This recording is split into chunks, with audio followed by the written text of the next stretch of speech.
Stone Boy with Dolphin by Sylvia Plath. Story 1957-58. Because Bamber banged into her bike in Market Hill, spilling oranges, figs, and a package of pink frosted cakes, and gave her the invitation to make up for it all, Dodi Ventura decided to go to the party. Under the striped canvas awnings of the fruit stall, she balanced her rust-encrusted rally and let Bamber scramble for the oranges.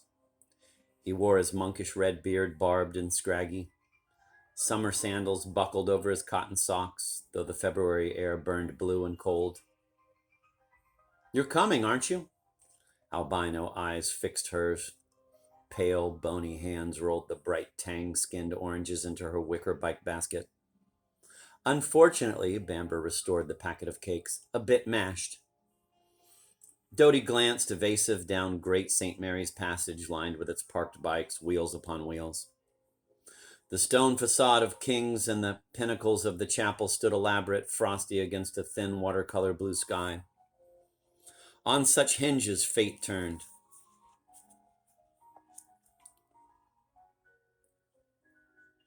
"Who'll be there?" Dodi parried. She felt her fingers crisped, empty in the cold. "Fallen into disuse, into desuetude, I freeze." Bamber spread his big hands into chalk webs covering the people universe. "Everybody, all the literary boys, you know them?" "No," but Dodi read them. Mick, Leonard, especially Leonard. She didn't know him, but she knew him by heart. With him, when he was up from London with Larson and the boys, Adele lunched.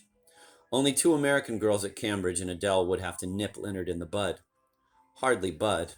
Bloom it was, full bloom in mid-career.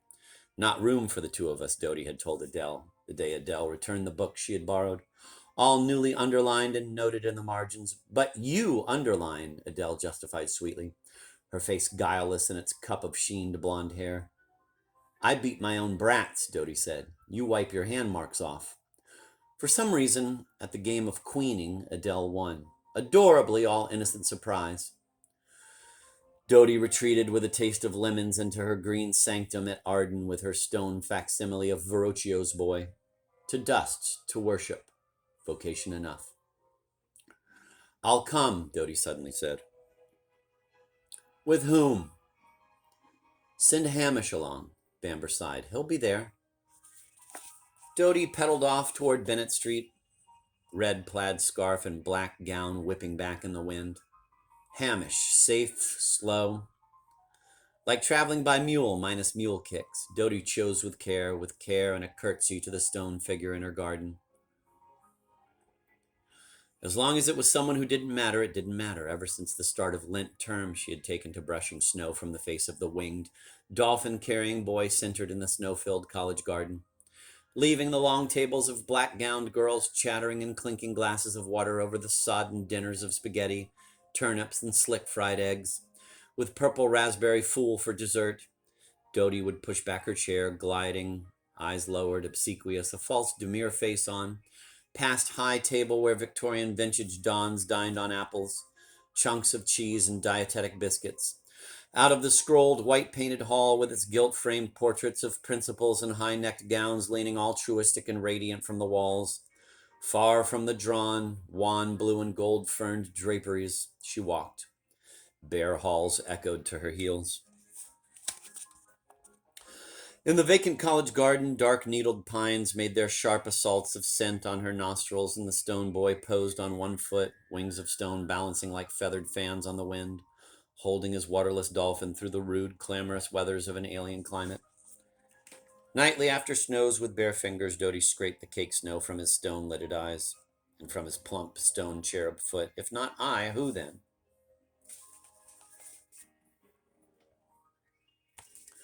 Tracking across the snow-sheeted tennis courts back to Arden, the foreign student's house with its small, elect group of South Africans, Indians, and Americans, she begged, wordless, of the orange bonfire glow of the town showing faint over the bare treetops and of the distant jewel pricks of the stars. Let something happen. Let something happen. Something terrible, something bloody, something to end this endless flaking snowdrift of airmail letters, of blank pages turning in library books. How we go waste, how we go squandering ourselves on air. Let me walk into Phaedra and put on that red cloak of doom. Let me leave my mark.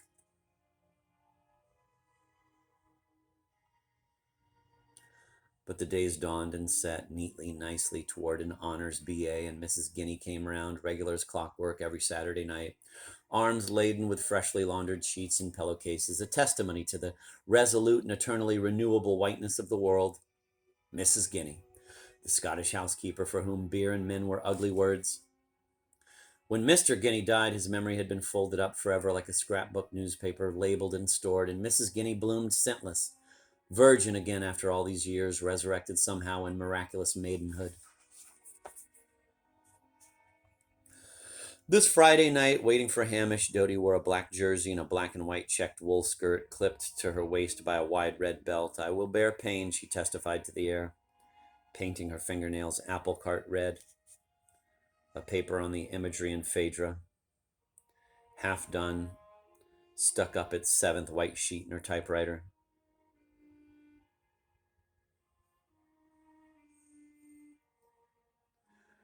Through suffering, wisdom, in her third-floor attic room, she listened, catching the pitch of last shrieks. Listened to witches on the rack, to Joan of Arc crackling at the stake, to anonymous ladies flaring like torches in the rending metal of Riviera roadsters, to Zelda enlightened, burning behind the bars of her madness. What visions were to be had came under thumbscrews, not in the mortal comfort of a hot water bottle cozy cot. Unwincing in her mind's eye, she bared her flesh.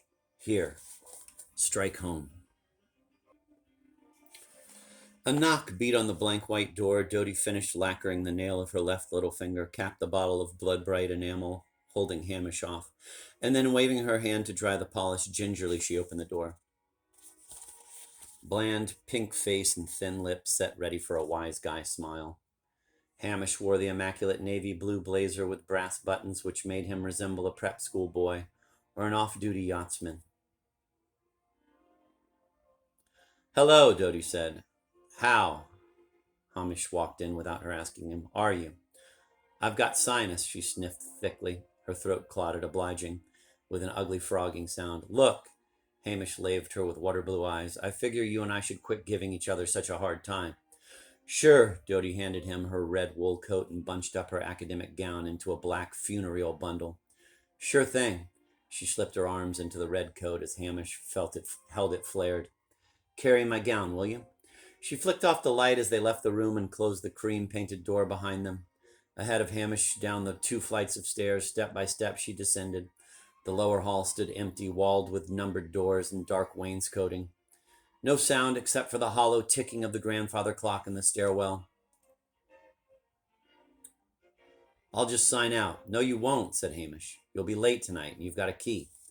"How do you know? All the girls in this house have keys." "But," Dodie whispered protest as he swung the front door open, "Miss Minchell has such sharp ears."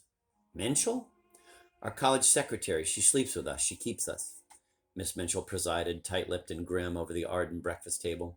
She'd stopped speaking, it was rumored, when the American girls started wearing pajamas to breakfast under their bathrobes.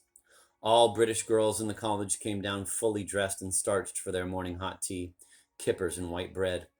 The Americans at Arden were fortunate beyond thought, Miss Mitchell sniffed pointedly, in having a toaster. Ample quarter-pounds of butter were allotted each girl on Sunday morning to last through the week. Only gluttons bought extra butter at the home and colonial stores and slathered it double thick on toast, while Miss Minchell dipped her dry toast with disapproval into her second cup of tea, indulging her nerves.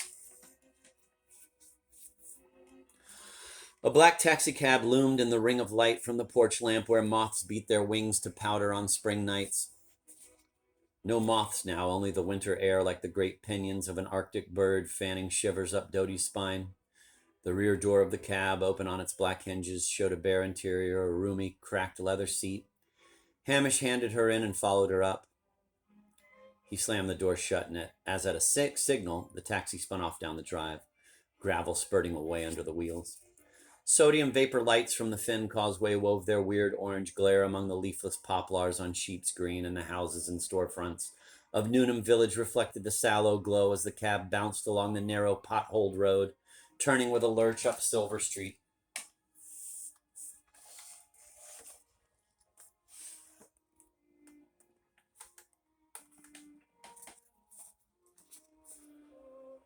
Hamish hadn't said a word to the driver. Doty laughed. You've got it all set, haven't you? I always do. In the sulphur light from the street lamps, Hamish's features assumed an oddly oriental cast, his pale eyes like vacant slits above high cheekbones. Doty knew him for dead, a beer-sodden Canadian, his wax mask escorting her, for her own convenience, to the party of tea-time poets and petty university D.H. Lawrences. Only Leonard's words cut through the witty rot. She didn't know him, but that she knew, that shaped her sword. Let what come, come. I always plan ahead, Hamish said. Like I've planned for us to drink for an hour and then the party. Nobody will be there this early. Later they might even have a few dawns. Will Mick and Leonard be there? You know them? No, just read them. Oh, they'll be there, if anybody is, but keep away from them. Why? Why should I? Worth keeping from is worth going to. Did she will such meetings, or did the stars dictate her days, Orion dragging her shackled at his spurred heel? Because they're phonies. They are also the biggest seducers in Cambridge. I can take care of myself, because when I give, I never really give at all. Always some shrewd miser, Doty sits back, hugging the last, the most valuable crown jewel. Always safe, none tending her statue, her winged stone statue with nobody's face. Sure, said Hamish, sure. The cab pulled up opposite the pinnacled stone facade of King's, starched lace in the lamplight masquerading as stone. Black-gowned boys strode in twos and threes out of the gate by the porter's lodge. Don't worry. Hamish handed her down to the sidewalk, stopping to count his coppers into the palm of the featureless cab driver. It's all arranged. From the polished wooden bar of Miller's, Doty looked to the far end of the carpeted room at the couples going up and down the plush-covered stair to the dining room, hungry going on, stuffed coming down. Hungry going up, stuffed coming down. Greasy lip prints on the goblet edge, partridge fat congealing, ruby set with semi-precious chunks of currant jelly. The whiskey was starting to burn her sinus trouble away, but her voice was going along with it, as it always did, very low and sawdusty. Hamish, she tried it. Where have you been? His warm hand under her elbow felt good as anybody's warm hand. People swam past, undulant, with no feet, no faces. Outside the window, bordered with green-leaved rubber plants, face shapes bloomed toward the glass from the dark outside sea and drifted away again. Wan underwater planets at the fringe of vision. Ready? Ready. Have you got my gown? Hamish showed the black patch of cloth draped over his arm and started to shoulder a path through the crowds around the bar toward the swinging glass door. Doty walked after him with fastidious care, focusing her eyes on his broad navy blue back, and as he opened the door, ushering her ahead of him onto the sidewalk, she took his arm. Steady as he was, she felt safe, tethered like a balloon, giddy, dangerously buoyant, but still quite safe in the boisterous air. Step on a crack, break your mother's back. With care, she square-walked. You'd better put your gown on, Hamish said after they'd been walking a bit. I don't want any proctors to nab us, especially tonight. Why especially? They'll be looking for me tonight, bulldogs and all. So at Pease Hill, under the green-lit marquee of the Arts Theatre, Hamish helped her to slip her arms into the two holes of the black gown. It's ripped here on the shoulder. I know, it always makes me feel as if I'm in a straitjacket. Keep slipping down and pinning my arms to my sides. They're throwing gowns away now if they catch you in a ripped one. They just come over and ask for it and tear it up on the spot. I'd sew it up, Doty said. Men the torn, the tattered. Salvage the raveled sleeve. With black embroidery thread so it wouldn't show. They'd love that. Through the cobbled open square of Market Hill they walked hand in hand. Stars showed faint above the blackened flank of Great St. Mary's Church, which had housed last week penitent hordes hearing Billy Graham. Past the wooden posts of the empty market stalls,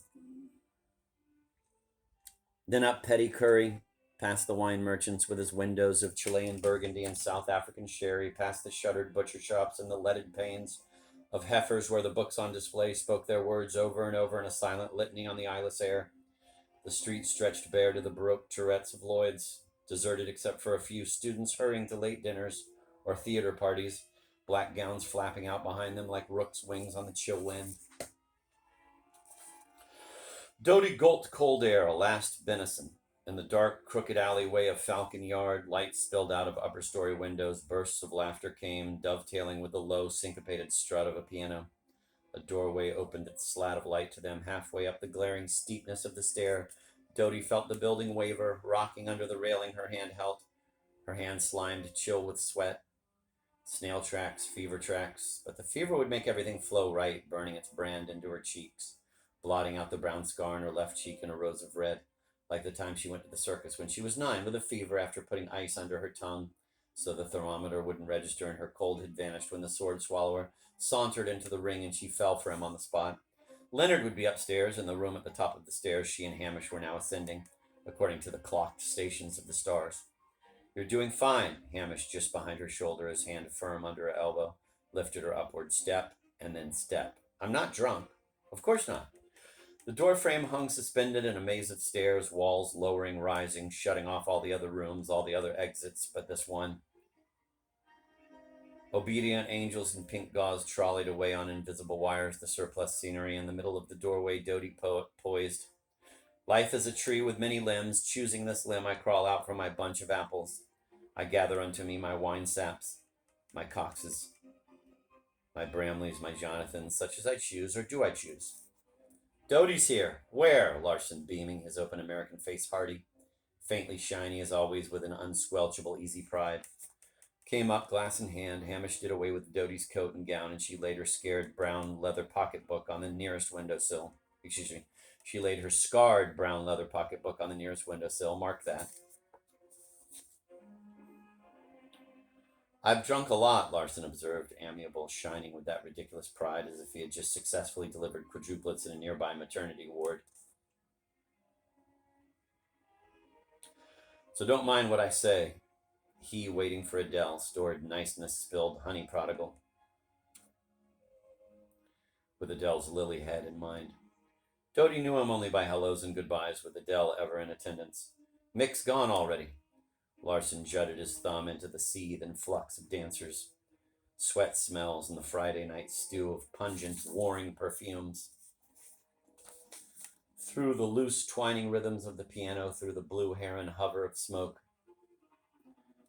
Dodie picked out the boy who was Mick, sideburns dark and hair rumpled, he doing a slow, wide brand of British jive with a girl in sweater and skirt of hunter's green, close cloven as frog skin. His hair standing up like devil's horns, Dodie said. They would all be girled then, Larson, Leonard up from London to celebrate the launching of the new magazine. Straight-faced, she had taken in Adele's rumors, questioning, casual, spying from her battlement until Leonard loomed like the one statue breaker in her mind's eye, knowing no statues of his own. Is that Mick's artist girl? Larson beamed. That's the ballet dancer. We're taking ballet now. A deep knee bend, sloshing his glass, spilled half. You know, Mick is satanic, like you say. You know what he did when we were kids in Tennessee? No, Dodie's eyes scanned the peopled room, flicking over faces, checking accounts for the unknown plus. What did he do? There in the far corner by the wooden table, bare of glasses now, the punch bowl holding only a slush of lemon peel and orange rind, a tall one. Back to her, shoulders hunched in a thick black sweater with a rolled-up collar, elbows of his green twill shirt stuck through the sweater holes. His hands shot up, out, and scissored air to shape his unheard talk. The girl, of course, the girl, pale, freckled, with no mouth but a pink, dim, distant rosebud, willowed, reedy, wide-eyed to the streaming of his words.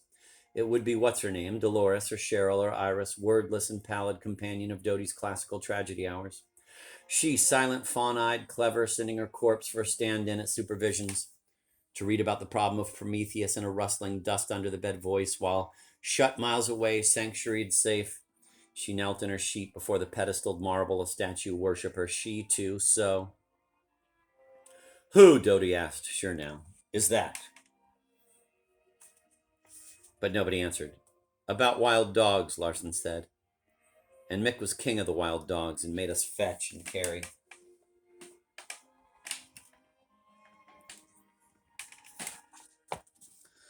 Drink? Hamish emerged at her elbow with 2 glasses. The music stopped. Applause spattered, ragged scum on the surge of voices. Mick came, thinning the crowd apart with his elbows. Who, Dodie asked, sure now, is that? But nobody answered. About wild dogs, Larson said. And Mick was king of the wild dogs and made us fetch and carry. Drink? Hamish emerged at her elbow with 2 glasses. The music stopped. Applause spattered, ragged scum on the surge of voices. Mick came, thinning the crowd apart with his elbows. Dance? Sure, Mick held Leonard's hours in his Navy man's hand. Dodie lifted her glass and the drink rose up to meet her mouth. The ceiling wavered and walls buckled. Windows melted, belling inward.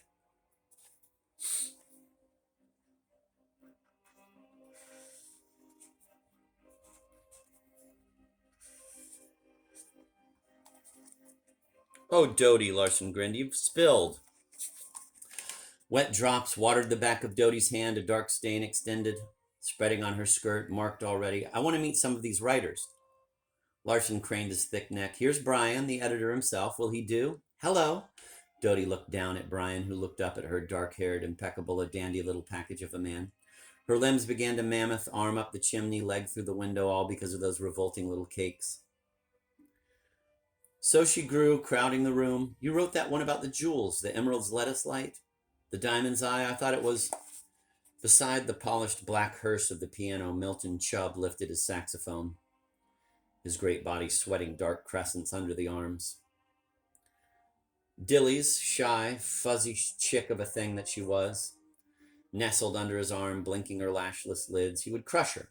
He must be 4 times her size. Already at college, a private fund had been raised among the girls to send Dilly's to London to rid herself and her small, rounding belly of Milton's burgeoning and unwanted air. A whine, a thump-thump. Mick's fingers gripped for Dodie's, his hand, lean, rope-hard, palm calloused, swung her off the book of her thought, and she kept going out of gravity's clutch. Planets sparked in the far reaches of her head. Vim, Jason, Pam, Mercury, Venus, Earth, Mars. I'll get there. Jupiter, Saturn, turning strange, Uranus, Neptune, tridented, green-haired, far, mongoloid, lidded Pluto, then... and asteroids innumerable, a buzz of gilded bees, out, bumping against someone, rebounding gently and moving back to Mick again. To the here, to the now.